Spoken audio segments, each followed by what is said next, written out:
Hello दोस्तों, इस video में हम क्लास 10th के वृत्त चैप्टर का परिचय करेंगे और इस वीडियो में आप सीखेंगे कि वृत्त क्या होता है, अप्रतिच्छेदी रेखा, छेदक रेखा और स्पर्श रेखा क्या होती हैं। फिर स्पर्श रेखा से संबंधित महत्वपूर्ण बातें आप सीखेंगे और फिर प्रमेय 10.1 और 10.2 करेंगे। बेसिकली वृत्त का जो चैप्टर है इसका पूरा इंट्रोडक्शन आपको इस वीडियो में दिया जाएगा, यानी इस चैप्टर में जो जो चीज़ें हैं वो आपको अच्छे से समझ आ जाएंगी। इसके बाद जो इसकी एक्सरसाइजेज हैं वो अगले 2 वीडियोस में दोनों एक्सरसाइजेज अपलोड हो जाएंगी और उनका लिंक आपको इस वीडियो के डिस्क्रिप्शन में भी मिल जाएगा। तो शुरू करते हैं। तो सबसे पहले ये समझिए कि वृत्त क्या है। देखो, एक बिंदु है और ये बिल्कुल फिक्स्ड पॉइंट है, यानी ये स्थिर बिंदु है, और एक दूसरा बिंदु है, ये बिंदु स्थिर नहीं है, ये बिंदु चल रहा है। तो अगर इनके बीच की दूरी को हम फिक्स रखें और इस बिंदु को चलाएं, लेकिन ध्यान रखना ये फिक्स रहना चाहिए और ये जो दूरी है ये निश्चित रहनी चाहिए, ये दूरी चेंज नहीं होनी चाहिए। तो ये कहाँ कहाँ जाएगा? तो इस तरह से ये बिंदु ऐसे जाएगा, ऐसे जाएगा, ऐसे जाएगा, ऐसे जाएगा, इस प्रकार से ये चला जाएगा और ये हमारा वृत्त बन गया है। तो इस हिसाब से जो इसकी परिभाषा बनती है वो ये है कि वृत्त एक तल के उन बिंदुओं का समूह होता है जो एक नियत बिंदु यानी स्थिर बिंदु, ये जो केंद्र है जिसको हम केंद्र कहते हैं, से एक निश्चित दूरी जिसको हम अचर दूरी भी कहेंगे, जो कि त्रिज्या होती है, उस पर होते हैं। तो ये वृत्त होगा। ठीक है, ये जो नियत बिंदु है इसको हम केंद्र कहते हैं और ये जो निश्चित दूरी है, नियत दूरी, इसको हम कहते हैं त्रिज्या, और ये बन गया है वृत्त। ठीक है, अब एक रेखा अगर हम इस तरह से खींचें जो इस वृत्त को नहीं काटती है, इस रेखा को हम नाम दे देते हैं PQ। तो ये जो PQ रेखा है ये वृत्त को नहीं काट रही है, तो ये होगी अप्रतिच्छेदी रेखा। ठीक है, तो अप्रतिच्छेदी रेखा समझ आ गया, यानी काट नहीं रहा है ये इस वृत्त को। लेकिन अगर हम एक रेखा ऐसी खींचें जो कि ऐसे जाए, तो ये रेखा है और मान लो कि ये है PQ, तो इस तरह से जाए और AB पर ये रेखा इस वृत्त को काटती है। तो जो यह रेखा है इसका नाम है छेदक रेखा।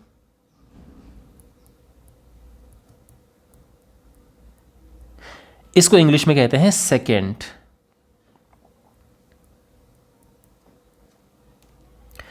छेदक रेखा यानी सेकेंट वृत्त को 2 बिंदुओं पर काटती है, 2 बिंदुओं पर प्रतिच्छेदित करती है। ये बात समझ आ गई। लेकिन अब जो ये रेखा है यह इस वृत्त को बस एक जगह पर स्पर्श करे, यानी मैं इस रेखा की बात कर रहा हूं। तो ये जो रेखा है यह इस वृत्त को केवल एक बिंदु पर स्पर्श कर रही है और इस बिंदु को हम A नाम दे देते हैं। तो यहां पर हम इसको कहेंगे स्पर्श रेखा। तो ये हो गया है स्पर्श रेखा। स्पर्श रेखा यानी टेंजेंट। तो टेंजेंट जो है वृत्त को एक स्थान पर स्पर्श करती है या फिर एक बिंदु पर काटती है। हम ये लिख सकते हैं कि एक बिंदु पर प्रतिच्छेदित करती है। तो अब आपको समझ आ गया। तो यहां पर जो अप्रतिच्छेदी रेखा है यह इस वृत्त को एक भी बिंदु पर नहीं काटती है। स्पर्श रेखा वृत्त को एक बिंदु पर काटती है और छेदक रेखा यानी सेकेंड इस वृत्त को 2 बिंदुओं पर काटती है। तो ये बात समझ आ गई अब आपको अच्छे से।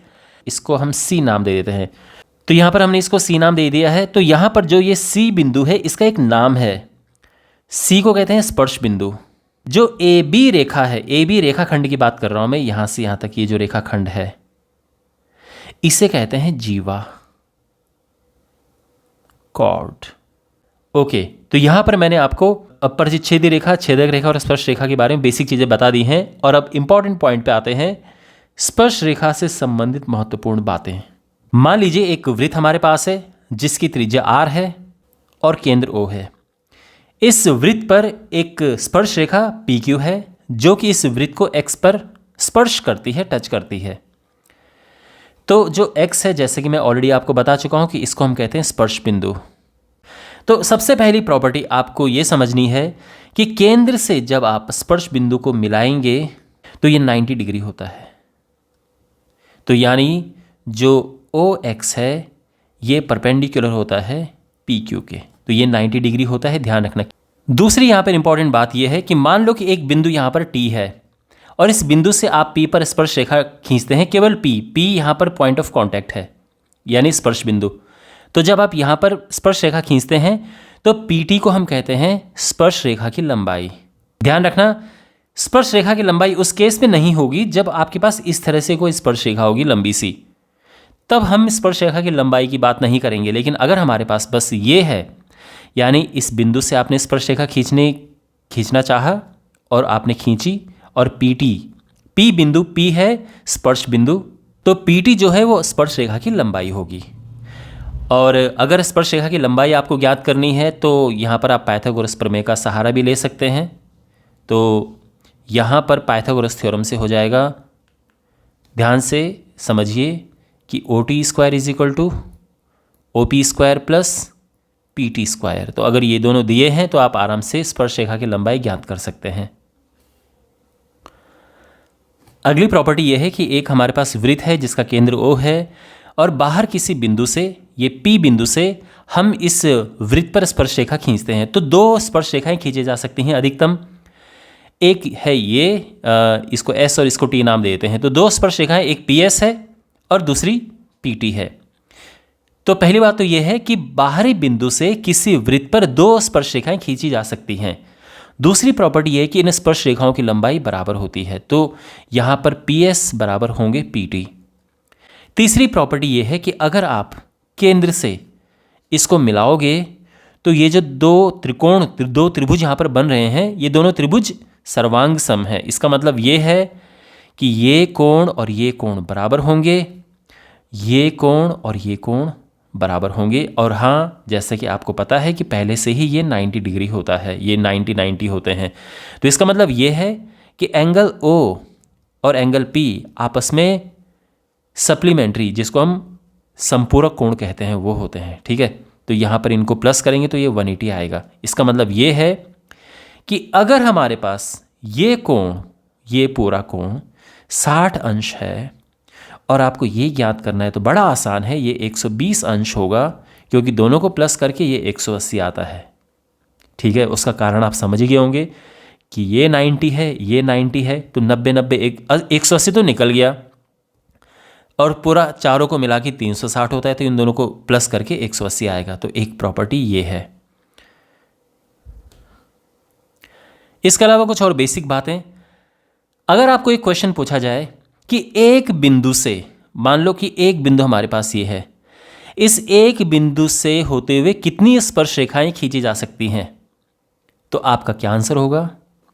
तो आंसर होगा एक ही स्पर्श रेखा। किसी एक बिंदु से बस एक ही स्पर्श रेखा खींची जा सकती है, उसके अलावा दूसरी तो बिल्कुल नहीं।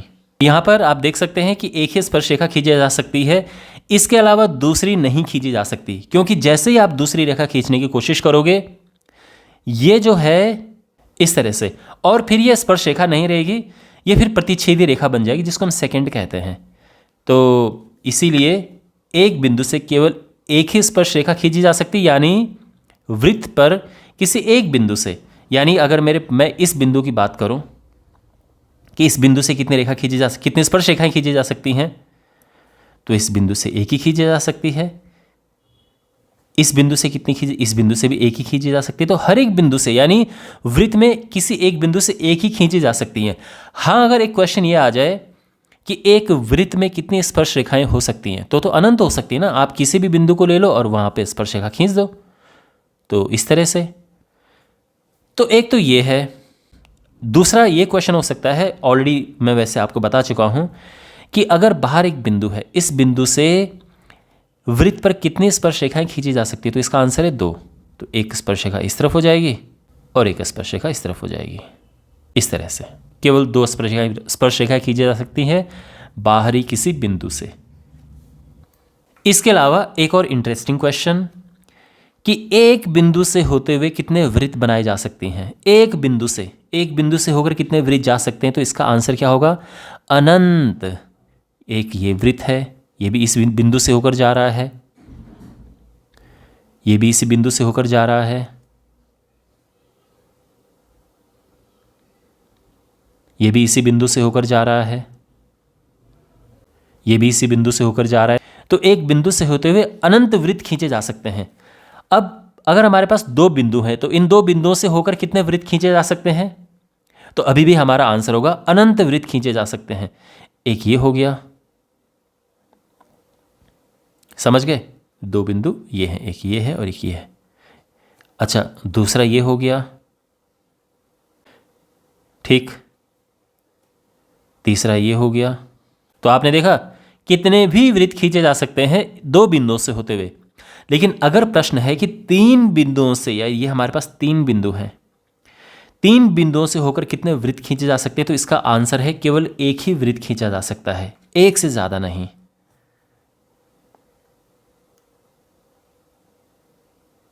तो ये है। और इसके अलावा हम दूसरा वृत्त इन तीन बिंदुओं से होकर नहीं खींच सकते हैं। तो एक बिंदु से होकर अनंत, दो बिंदुओं से भी अनंत,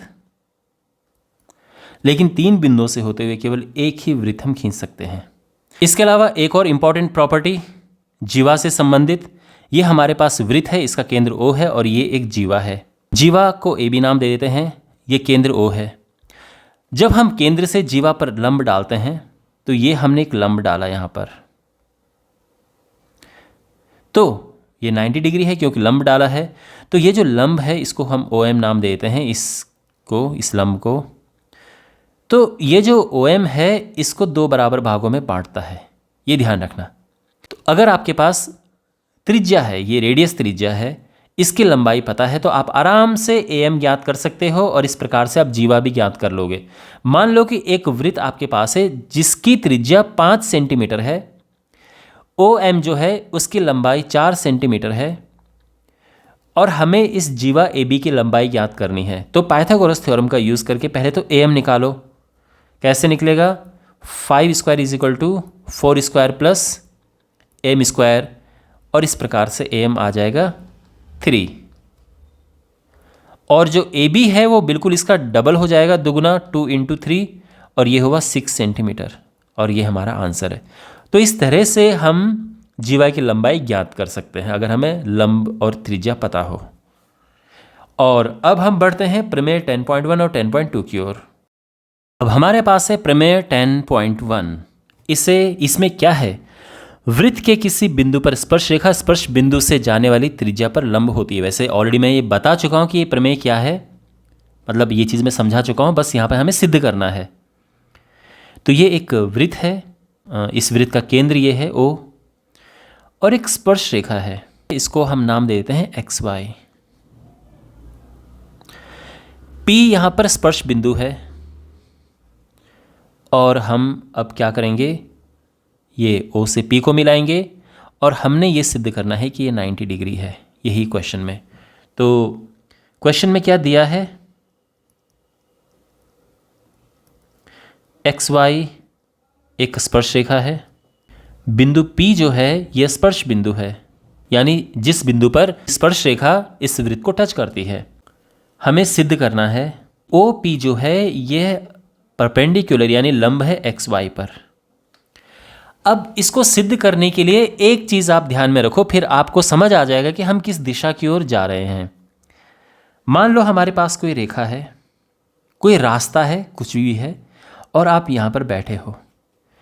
तो यहाँ से इस रास्ते का सबसे ज़्यादा शॉर्टकट कौन सा होगा? सबसे कम डिस्टेंस वो ये होगा, बिल्कुल लंब जिसे हम कहते हैं। तो ये O है, ये P है, आपको इस रास्ते पर पहुँचना है, ये रास्ता XY है। तो जो OP है ये सबसे छोटा है और ये लंब है। तो जो सबसे छोटा रास्ता होता है वो लंब होता है, ये ध्यान रखना। अगर हम ये सिद्ध कर पाएँ कि जो OP है वो सबसे छोटा है, मीन्स अगर हम यहाँ पर ये रेखा खींचें और इसको हम Q नाम दे दें, और अगर हम ये सिद्ध करें कि जो OP है ये छोटा है OQ से, यानी कोई भी बिंदु लें, हम यहाँ पर ये ले लें,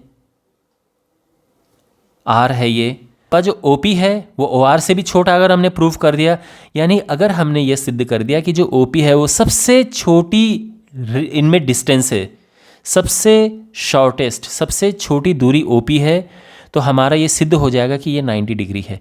तो हमने सिद्ध क्या करना है कि OP सबसे छोटा है, ये हमने सिद्ध करना है। मतलब कहने का मतलब ये है कि OP सबसे ज़्यादा न्यूनतम दूरी है, सबसे ज़्यादा न्यूनतम। अगर हमें ये पता चल गया कि OP सबसे छोटा है तो हमारा आंसर आ जाएगा। अब आप समझ गए ना किस दिशा की ओर हम जा रहे हैं।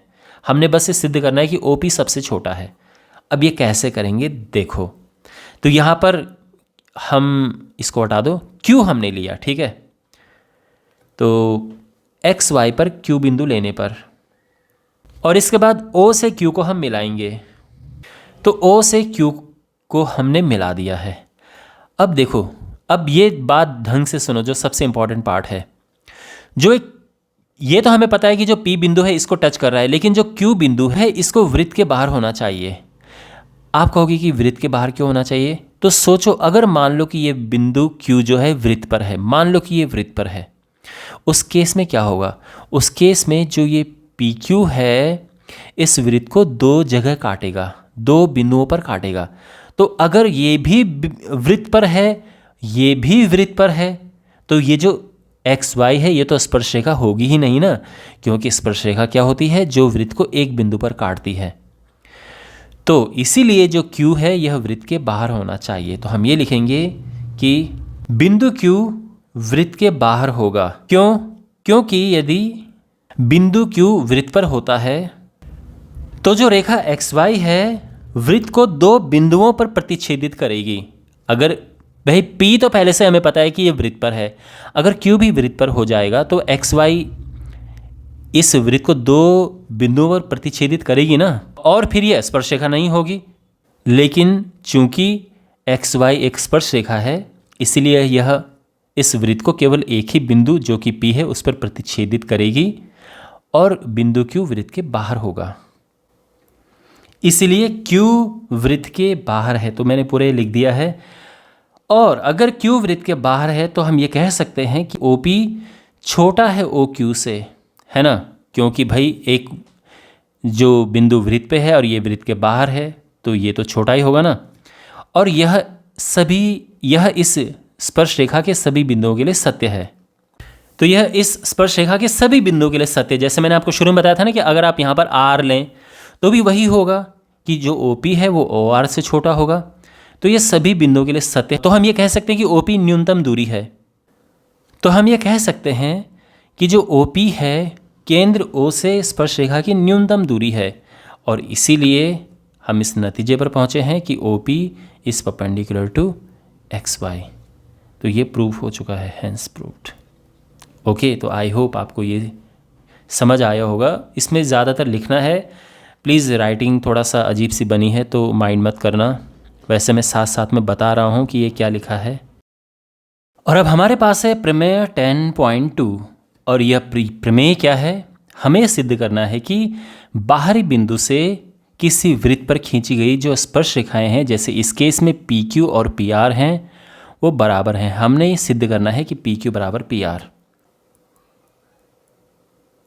तो दिया क्या है? एक वृत्त है जिसका केंद्र O है और एक बिंदु P है जिससे स्पर्शरेखा खींची जा रही हैं, और PQ और PR दो स्पर्शरेखाएं हैं। और सिद्ध क्या करना है? कि PQ और PR बराबर हैं। ये हमें सिद्ध करना है। देखो बड़ा आसान है। यहाँ पर ये वृत्त में, ये क्वेश्चन में फिगर नहीं गिवन होगा, हमें खुद बनाना होगा, ठीक है। यानी एक हम वृत्त बनाएंगे जिसका केंद्र O है, बाहरी बिंदु P है, इससे स्पर्शरेखाएं PQ PR हम खींचेंगे। अब देखो यहाँ पर सबसे पहली बात तो ये है कि ये दोनों बराबर हैं। क्यों बराबर हैं? क्योंकि ये दोनों त्रिज्याएं हैं, तो त्रिज्याएं तो बराबर ही होती हैं।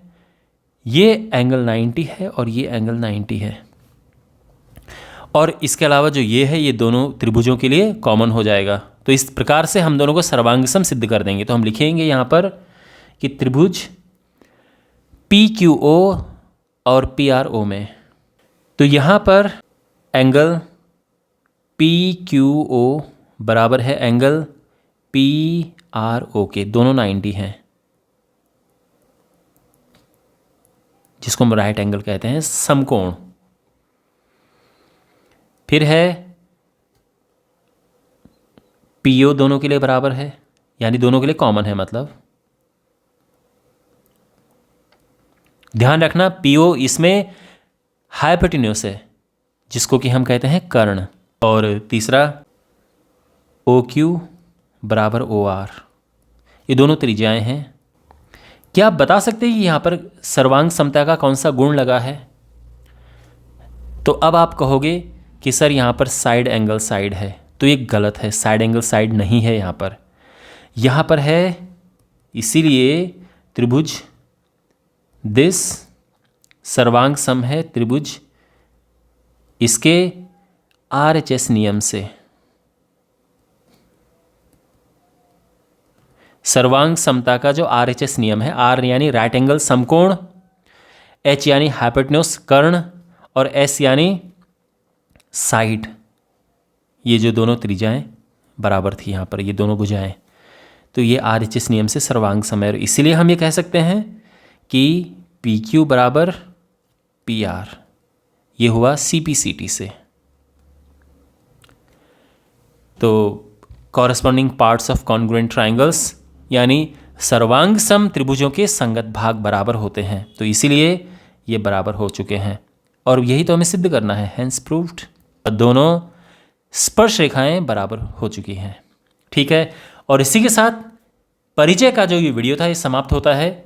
आने वाले 2 वीडियोस में मैं आपके लिए इसकी एक्सरसाइजेज लेके आऊँगा 10.1 एंड 10.2। तो मिलते हैं अगले वीडियो में, टेक केयर।